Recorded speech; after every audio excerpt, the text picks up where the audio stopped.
नाही जनावर सुद्धा कुठेतरी गोष्टात पाहत नाही आता कुठे प्रेमाला सुरुवात झाली. हे जनावर नाही वाटतंय. जनावर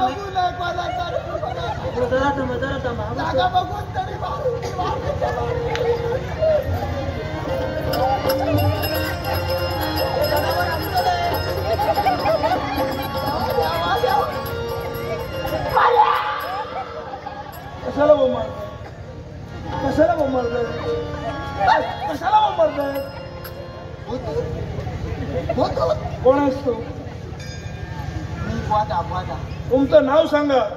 माझं नाव हे नाव आहे तुमचं? एक सांगू, कुणी जर प्रेम करत असेल आणि दुसऱ्याचं प्रेम लपून छपून जर पाहिलं, पाहणाऱ्याचे म्हणे डोळे फुटतात. हे अजून फुटले नाही, रडू नको.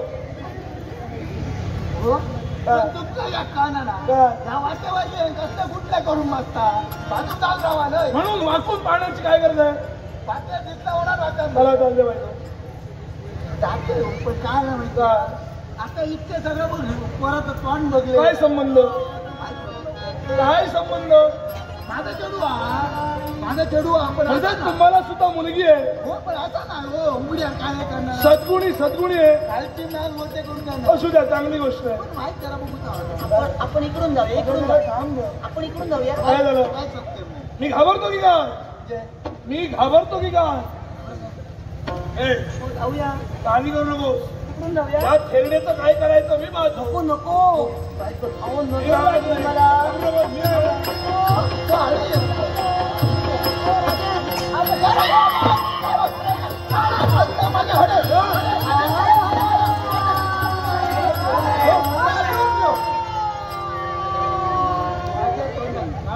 कशाला मारतात तिला? विचार काय झालं? ए काय झालं? ही म्हातारी कशाला मारते तुला? या थेरडेचा जीव घेऊ.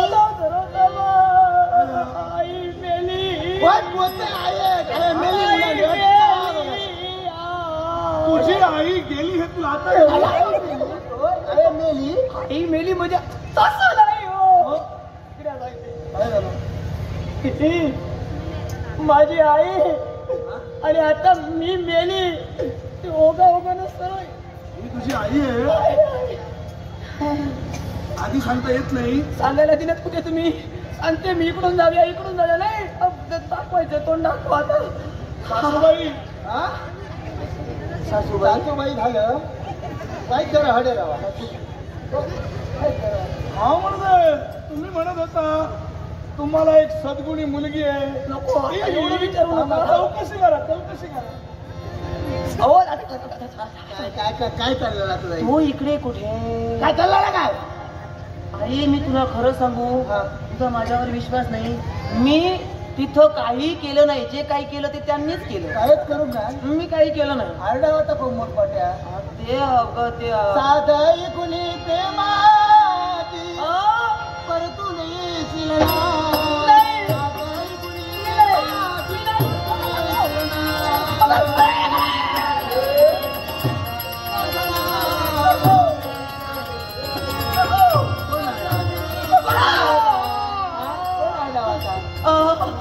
आणि मोठ्या नंगावचं माका लगीन करतात. आता मला समजलं ही शिकवण कोणाची. शुद्ध बीजापोटी फळे रसाळ गोमटी. तिचं माझं प्रेम जडलेलं आहे. राजा सूर्यसूर व्यवस्थित राहा.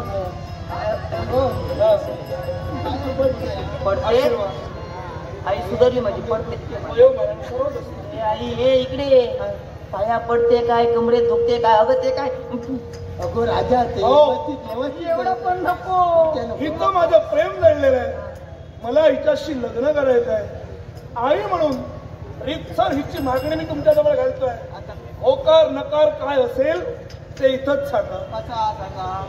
पण त्यांनी म्हटला उष्टाळलेली पत्रावळा दुसऱ्याच्या पुढ्यात द्यायचं तू म्हणजे होतो ना त्यांनी उष्टाळले काय घेऊन टाक म्हणजे तुमचा होकार आहे त्यात जरा पद्धती शुभ मंगल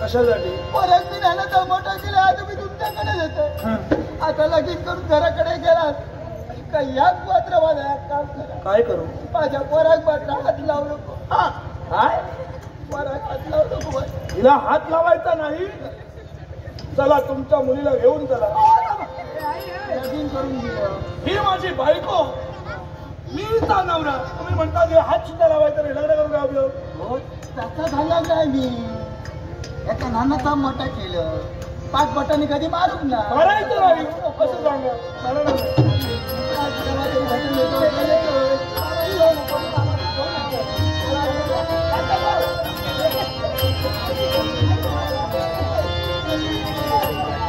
खरा प्रसंग पुढे येणार आहे चल तुला दाखव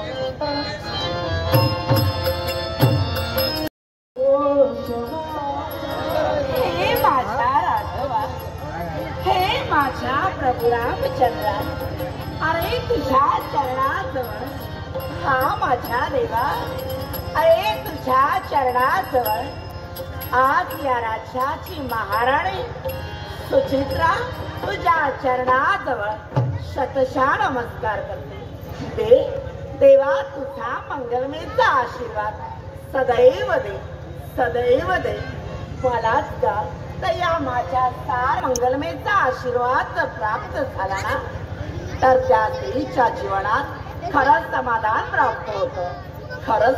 प्राप्त होतं आई बाबांच्या छायेत लहानाचं मोठं व्हायचं हा त्यांच्या संस्कारात वाढायचं आणि तीच माया ममता तोडून परपुरुषीच्या जीवनात पदार्पण पकडायचं धर्मपत्नी म्हणून आणि त्या दिनापासून ते धर्म माझं एकच पावण आहे आणि देवा ते काय असेल तर एकच माझ्या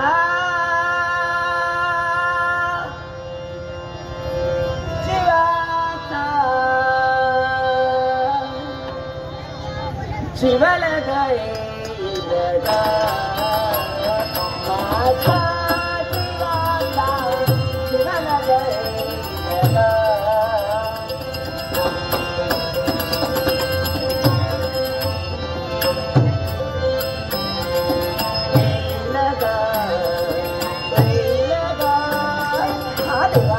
लवकरात लवकर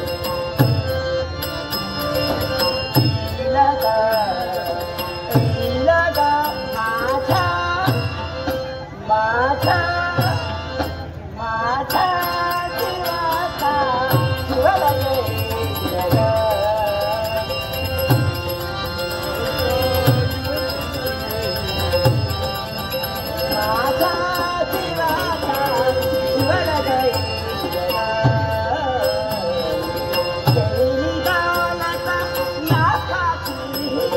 सारी दौलत कुणाच्या माझ्या सौभाग्य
माझ्या जीवाचा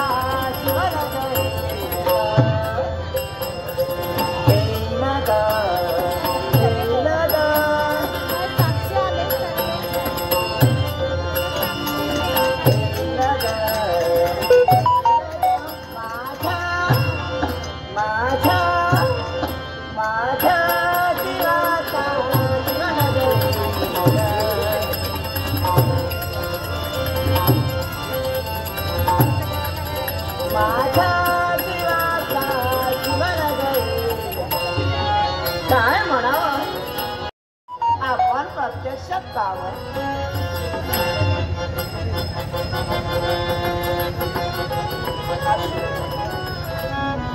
या.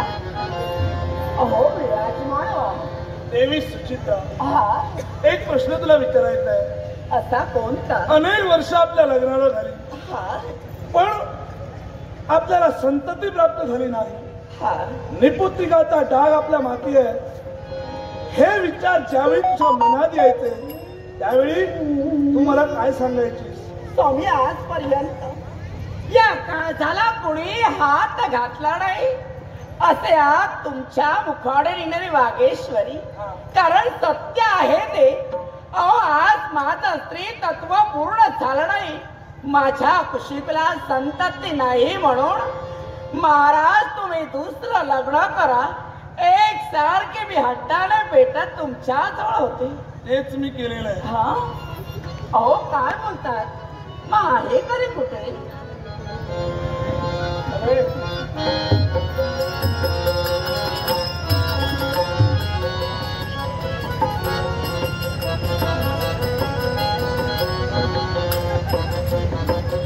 कशी आहे?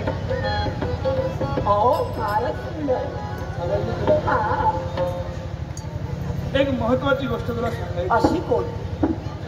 तू मला आग्रह करायचीस दुसरं लग्न करा हा म्हणून मी हे लग्न केलेलं आहे. आणि त्यातल्या त्यात महत्वाचं, मी हिला वचन देऊन मोकळा झालो. काय? वचन भ्रष्टा डाग आजपर्यंत मला कधी लागला हे तुला माहिती आहे. हो. याच्या पुढे तो लागू नये म्हणून त्यावेळी त्या शब्दाची आठवण मला झाली. हा नकळत मला हिच्याशी लग्न करावं लागलं. अर्थात ही माझ्या रामचंद्रांची इच्छा असेल. असेल. पण एक महत्वाची सूचना मी तुला करतोय. कोणती? माझ्या प्रभू रामचंद्राचा आणखी एक सद्गुण आहे हा ज्याला असूया शून्य असं म्हटलं जातं.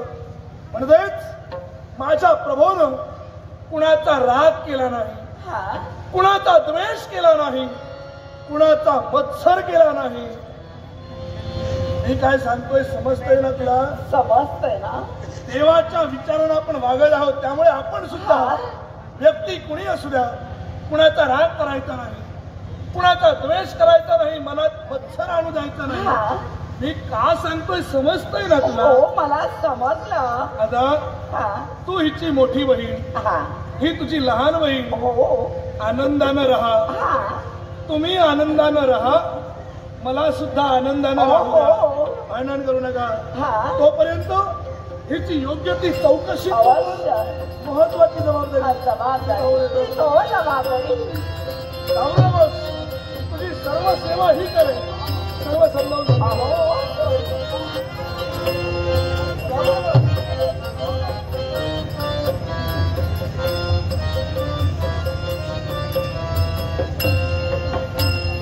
आहे. आशीर्वाद तर आहे पण एवढी का घाबरते? क्षमा करा. क्षमा आणि तुमच्या संसाराच्या मध्यस्थी मी आले. हा. पण खरंच मला माहित नव्हतं राजकारण्याचं लग्न झालंय. हा. त्या अगोदर वचन घेतलं, मनातली भावना सांगितली. हो चुकून घडलं मला माहित. चुकून घडलं पण राहू दे. अगं मला सांग, अगं पायाच्या नाकापासून डोळीच्या केसापर्यंत एकसारखी मी पाहते. अगं तू खूपच फारच शाण आहे. पण या कायला संज्ञा तरी काय? माझं नाव कांचन. कांचन. हा. खरंच ऐकून समाधान वाटलं. कांचन अर्थात लक्ष्मी. खरंच तुम्ही किती हा. गोड आहात. अगं तू अशी उभी तरी का?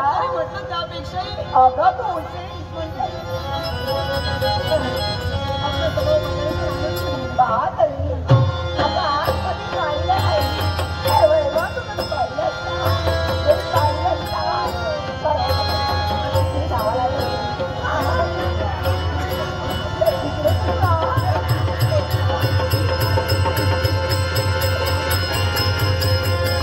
आई गं.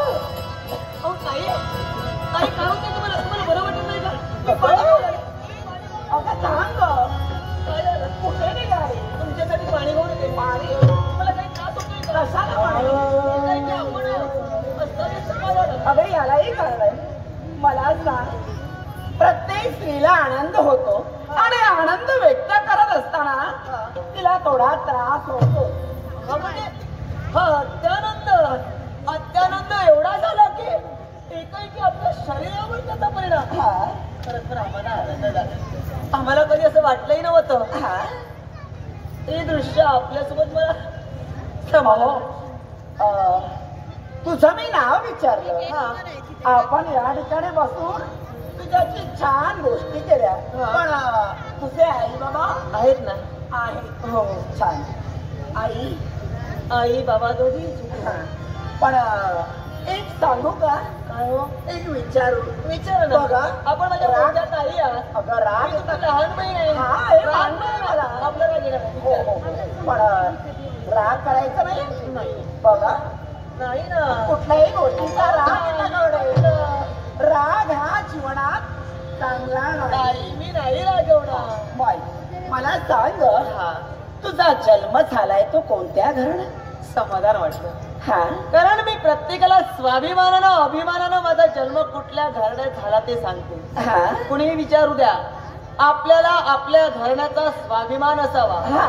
ते घराणं मग कुठलंही का असू द्या, त्या स्वाभिमान असल्यानंतर त्यात आनंद मिळतो. आणि म्हणूनच माझा जन्म झालाय एका कुंभार घराण्यात. कुंभार घराण्यात. एवढंच कशाला, ओ मडकी घडवितो.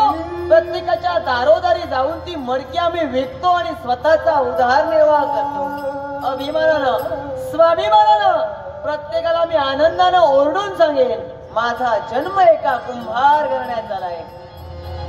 देवा, हे माझ्या राघवा, अरे तुझे गुण घेऊन माझं सौभाग्य तुझ्या पावलावर पाऊल ठेवते. अंगी तुझे सारे गुण घेतले आणि आज असं का केलंय नाही कळत. आजपर्यंत एक कुंभार घराणं आणि एक राज घराणं कधीच जोडलं गेलं नाही. आणि हे आज सौभाग्याने असं का केलं असेल? पण नाही, प्रत्येकाने वेळ सावध व्हायला पाहिजे. देवा, मला यातून कोणता मार्ग काढला पाहिजे. म्हणून यासाठी हिला असंच सांगावं. अगं नाही, काय झालं? अगं काय झालं का? अगं एकच सांगते. काय बरं? सरळ सरळ सांगते तुला. कुंभार घराण्यात आणि राज घराण्यात जन्म झालाय तो आमच्या सौभाग्याचं. अर्थात तुला माझं एकच सांगणं आहे की राज घराणा आणि कुंभार घराणं कधी जोडलं. आतापर्यंत आपला मान सन्मान राखून बोलत होते, कारण आपण एक राजमाता आणि एका राजमातेचा एका सामान्य कन्येकडून अपमान होऊ नये म्हणून शांतपणे बोलत होते. एवढंच नसून तुम्हाला ताई ताई मी बोलते, तुम्हाला काहीच कसं वाटलं नाही. आणि येऊन जाऊन तुम्ही काय बोलताय हो? कुंभार घराणं जातीभेद कोणी निर्माण केले? तुम्ही, देवतांनी, दानवांनी कोणी निर्माण केले? ओ आपल्यासारख्या मानवांनी या जाती निर्माण केल्या आणि या जातीमुळं हे भेदाभेद निर्माण होतात. पण एक गोष्ट विसरू नका, अशी कोणती? राजकर्त्यानं कधीही जातीभेद करू नये. कारण राजकर्त्याला प्रत्येक जात म्हणजे एकच जात, ती माणुसकीची जात बाळगली पाहिजे. ओ राजघराण्यात जन्माला येऊन एवढे शिष्टाचार तुम्हाला कोण आहे? म्हणून अर्जाची एकच विनंती, कोणती? पुनश्च माझ्या घराण्याबद्दल बोललात तर ही कांचन काय आहे हे तुम्हाला पटवून दे. अगं वागव कांचन, तुझ्या घराण्याबद्दल बोलली तुला एवढा राग आला, मग माझाही घराणा एका राज घराण्यात आलाय आणि राज घराण्या तुमच्या घराण्याशी कधी जोडलं गेलं नाही. म्हणून तुला एकच सांगते, माझ्या संसारात तू काय महाराणी थांबा म्हणते.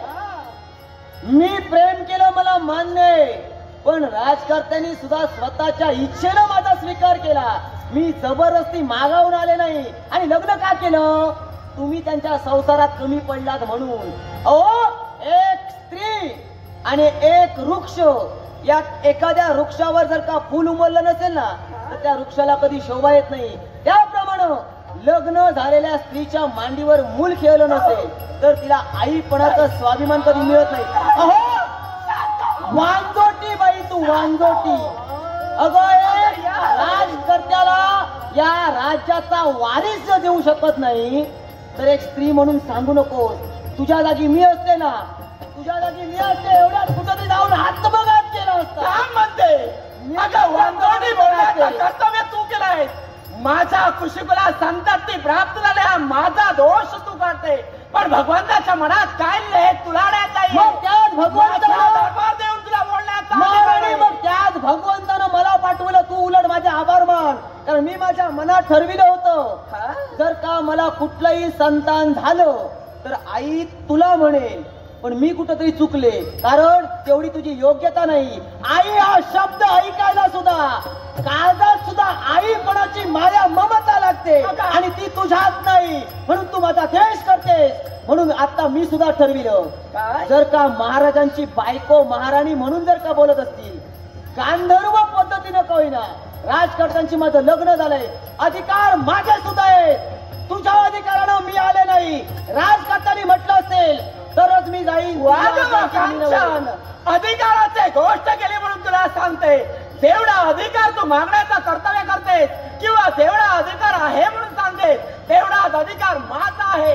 आणि त्या अधिकाराच्या योग्य करून काय करणार? त्याच्या हस्ताने धरून माझ्या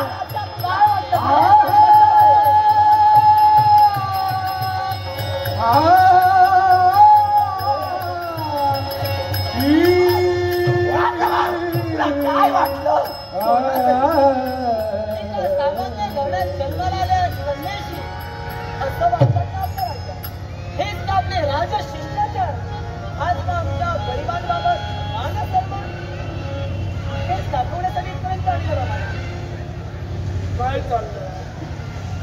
स्वामी तुम्ही आलात बरं झालं. मी विचारतोय काय चाललं होतं इथं?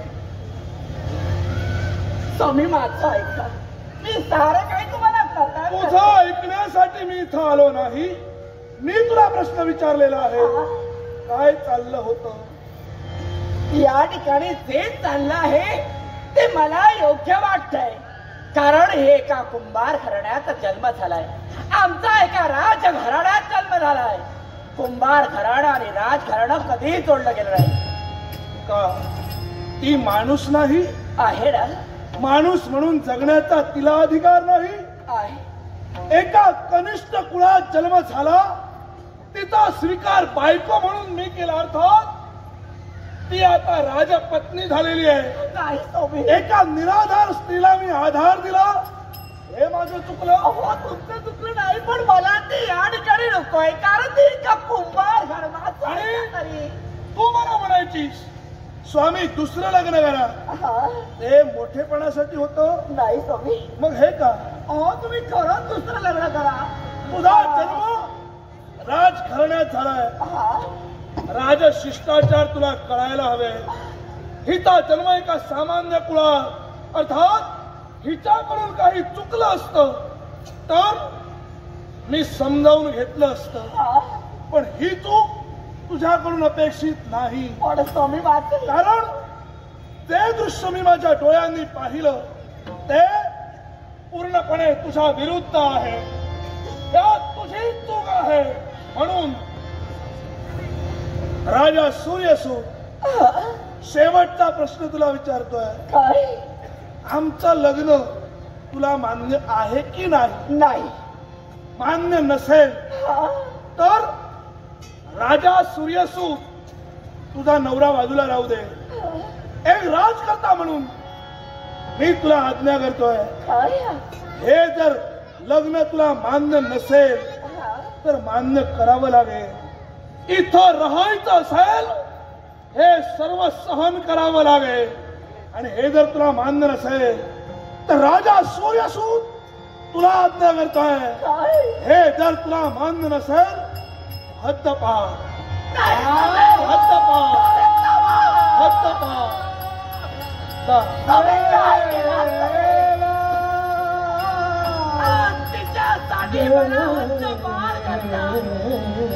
तुम्ही माझा पंच प्राण गेला तरी चालेल, पण माझ्या संसारात नकोय. काहीतरी मान्य कर. कोणीच नाही. मग जा. आजपर्यंत तुम्ही आजपर्यंत तुमच्या शब्दावर शब्द ठेवून, अहो पावलावर पाऊल ठेवून सुखा संसारात पदार्पण केले. पण स्वामी काय करायचं तुम्ही? स्वामी सांगा.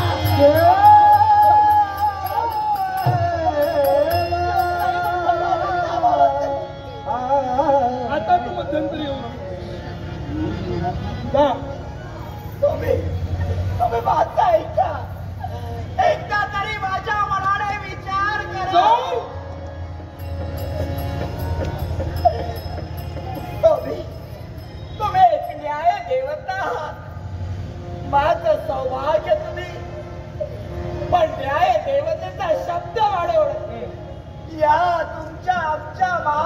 मी जाते घरी. स्वामी माझं एकटाच आहे. थांब. स्वामी विचार बदलले नाही. काही प्रश्न तुला विचारायचे आहेत. योग्य उत्तर दे. कपाळी हे जे कुंकू आहे कोणाच्या नावाचं? अहो तुमच्या नावाचं. हाती असणारा हिरवा चुडा कोणाच्या नावाचा आहे? हो स्वामी तुमच्या नावाचं. गळ्यात असणारं मंगळसूत्र कोणाच्या नावाचं आहे? हे तुमच्याच नावाचं. कपाळ तुझं, कुंकू मात्र माझ्या नावाचं. हो. हात तुझे पण चुडा मात्र माझ्या नावाचा. गळा तुझा पण मंगळसूत्र माझ्या नावाचं. भविष्यात संतती तुला कधी होऊ शकत नाही, पण जर तुला मुलं झाली असती तर त्या मुलांना माझ्याच नावानं ओळखलं जाणार होतं. स्वामी सौभाग्यवती हा बहुमान तुला माझ्यामुळे मिळालेला आहे. मग मला सांग, तुझ्याजवळ तुझ्या अधिकाराचं, तुझ्या नावाचं आणि तुझ्या अस्तित्वाचं काय आहे? स्वामी माझ्याकडे तर काहीच नाहीये. बोल, काय आहे? हो माझ्या नावाचं तर काहीच नाहीये. आहे सारं ते तुमच्या नावाचं. मग जो सौभाग्यवती हा बहुमान मी तुला दिलेला आहे तो मला परत हवाय. काय? कारण या अवस्थेत तू जर या समाजात फिरलीस, हे सारे जण तुझ्याकडे बोट दाखवतील आणि काय म्हणतील, हीच ती राजा सूर्यसूत याची बायको. त्या सगळ्यांना त्याला माहित आहे. बोट तुझ्याकडं, पण नाव माझं पुढे येणार कारण तू माझी बायको आहे. ते मला नको आहे. म्हणून पूजते कुंकू. तुम्ही काय बोललात तुम्ही? पूजते कुंकू. हो अग्नी नारायणच्या साक्षीने तुम्ही माझ्या हे मस्तकी कुंकू तुम्ही भरला आणि एका स्त्रीने कुंकू घुसावं नाही. स्वामी हे मला मान्य नाहीये. जोपर्यंत मी जिवंत आहे तोपर्यंत हे माझ्या मस्तकी असणारा कुंकू मी नाही घुसणार. मला माहित होतं तू हट्टी आहेस हे स्वतः तू कधी करणार नाहीस. पण जर या माझ्या हातांनी मी तुझी मळवट भरू शकतो, जर मी मळवट भरू शकतो, पुसूनही टाकूच शकतो. पुस. नाही स्वामी तुम्ही असं करू नका. स्वामी माझं ऐका.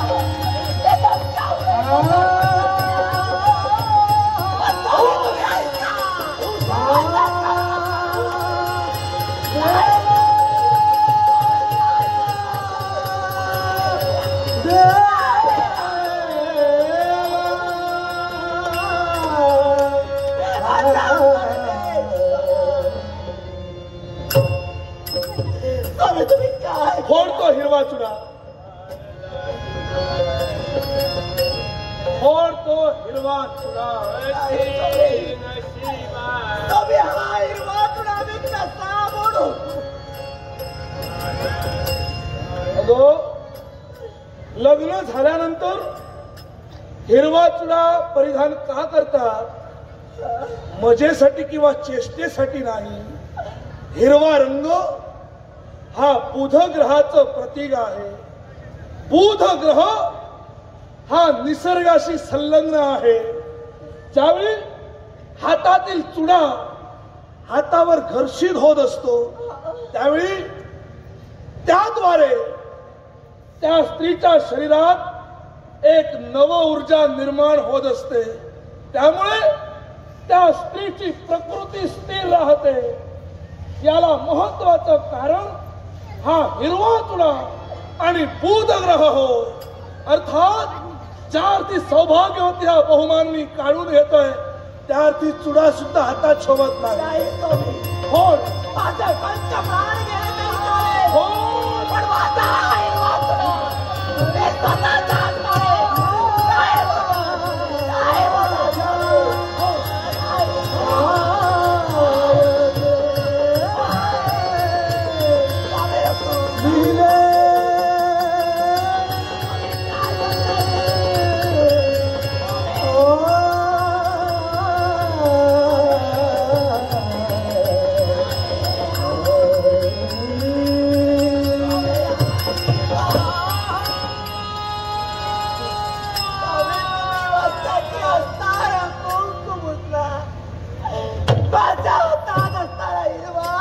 सर्वात महत्वाचं मंगळसूत्र ते नाही स्वामी, नाही. या मंगळसूत्राचं महत्व तुला काय कळणार आहे? मंगळ म्हणजे पवित्र आणि सूत्र म्हणजे धागा. पवित्र धाग्यात काळ्या मण्यांची केलेली गुंफण म्हणजे मंगळसूत्र. मंगळसूत्राच्या 2 वाट्या, एक वाटी शिवाचं प्रतीक, दुसरी वाटी हे शक्तीचं प्रतीक. हो, मंगळसूत्र पुरुष ज्यावेळी स्त्रीच्या गळ्यात परिधान करतो त्यावेळी लग्नातील एक महत्वाचा प्रसंग पार पडतो. पुरुषानं स्त्रीच्या गळ्यात मंगळसूत्र घातल्यानंतर प्रकृती आणि पुरुष एकत्र येतात, शिव शक्ती एकत्र येतात, नवरा बायको हे पवित्र नातं निर्माण होतं. हे मंगळसूत्र परिधान करण्यापूर्वी हळद आणि कुंकू यानं त्याची पूजा केली जाते. कारण मंगळसूत्राच्या 2 वाट्या शिव आणि शक्ती होय. मंगळसूत्राची लांबी ही पोटापर्यंत का असते? कारण या ठिकाणी अनाहत चक्राचं स्थान आहे. अनाहत चक्र हे मनाशी निगडीत आहे. मंगळसूत्राच्या 2 वाट्या शिव आणि शक्ती ज्यावेळी अनाहत चक्राला स्पर्श करतात त्यावेळी त्या स्त्रीची आत्मिक शक्ती जागृत होते आणि आपला संसार सुखी व्हावा यासाठी प्रयत्नवादी असणारी स्त्री हिला त्या मंगळसूत्रामुळे नवचेतना मिळते. मंगळसूत्र याचा अर्थ काय तर माहेरच्या कुलदेवतेची उपासना सोडून सासरच्या कुलदेवतेची उपासना करण्यापर्यंतच आदान प्रदान, 2 कुटुंबातील सुख दुःखांची केलेली देवाण घेवाण यातील महत्वाचं द्योतक म्हणजे मंगळसूत्र होय. या मंगळसूत्राचं महत्व ज्या स्त्रीला आपल्या नवऱ्याचा शब्द म्हणजे शून्य वाटतो अशा स्त्रीला मंगळसूत्राची किंमत कळणार नाही. स्वतःचा नवरा जिवंत असताना परपुरुषाकडे आशेनं पाहते त्या स्त्रीला त्याचं महत्व कळणार नाही. मंगळसूत्राचं महत्व कळण्यासाठी जातिवंत पतिव्रता लागते. म्हणून हे मंगळसूत्र मी तुला परिधान केलेलं आहे ते मला परत हवं आहे. आणि जर तू देत नसशील जो झाड लावू शकतो त्याला ते झाड तोडण्याचा पूर्ण अधिकार आहे. मी जर मंगळसूत्र तुझ्या गळ्यात घालू शकतो, हिसकावून सुद्धा घेऊ शकतोय. मेलाय मेला माझ्यातील माणूस मेलेला माझ्यातील सैतान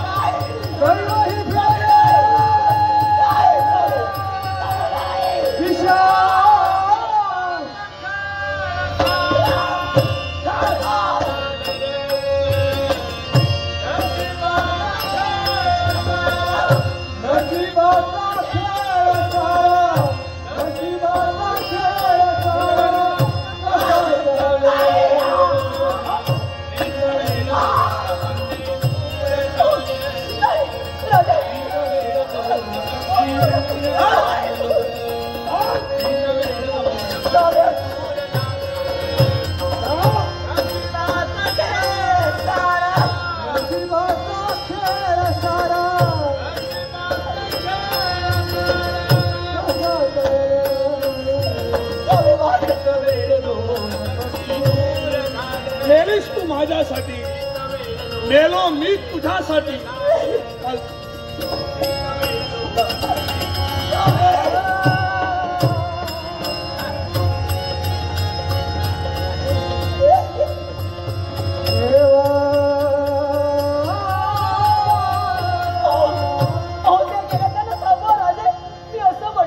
एक लक्षात ठेव, संसार मोडा म्हटलं अनेक वर्ष मी जिच्याशी संसार केला, तिच्या एका चुकीवरून मी तिच्या सोबत असा वागू शकतो. विचार कर, तुला कसं वागायचंय.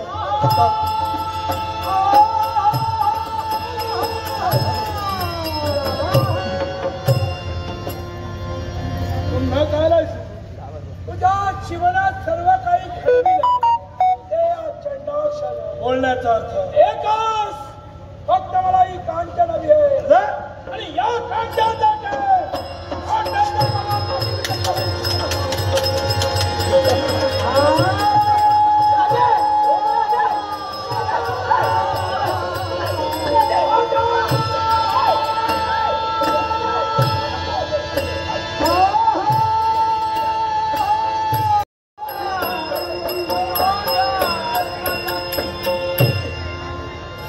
खरोखरच मनाला समाधान वाटलं.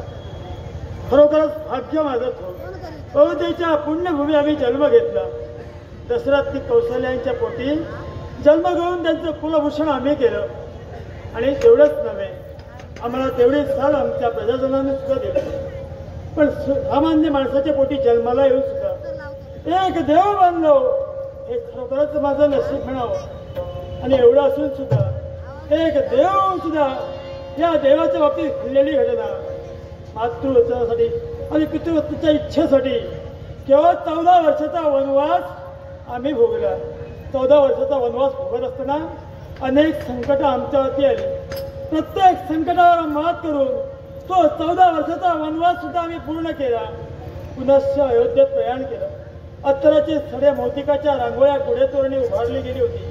कशासाठी असेल तर या रामाच्या स्वागतासाठी. जेवढा पहिला प्रेम होता तेवढाच रामाबद्दलचा प्रेम मला पाहून आलं.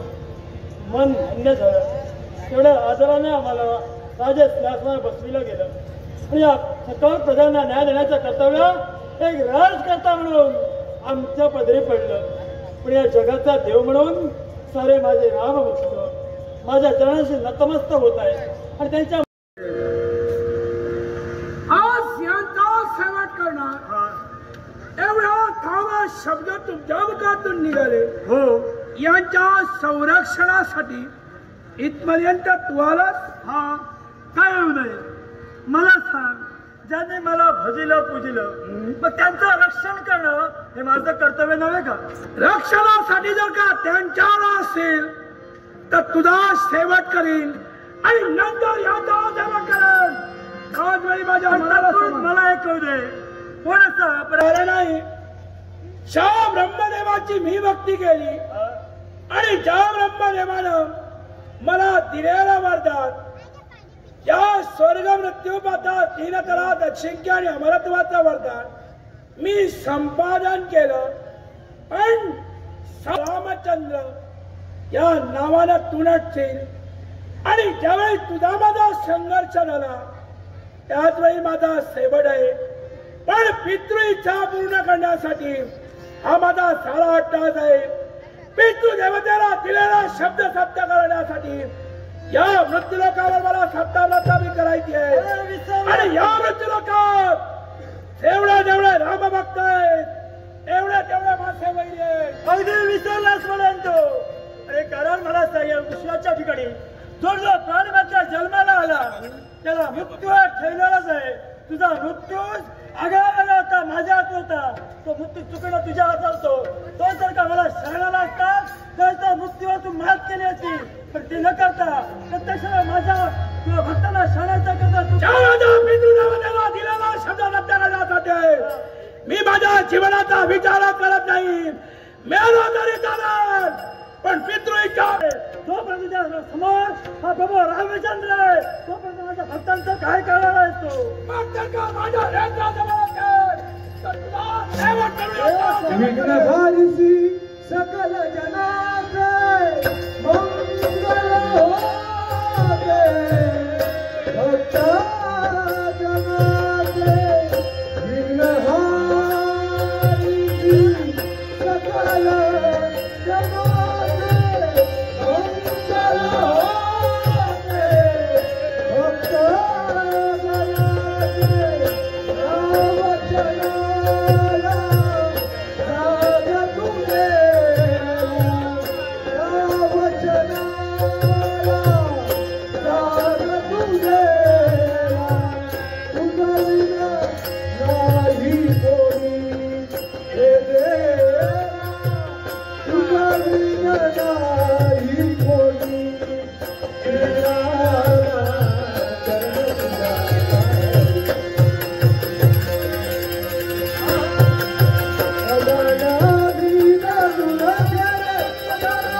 त्रास देवा पूर्ण झाला.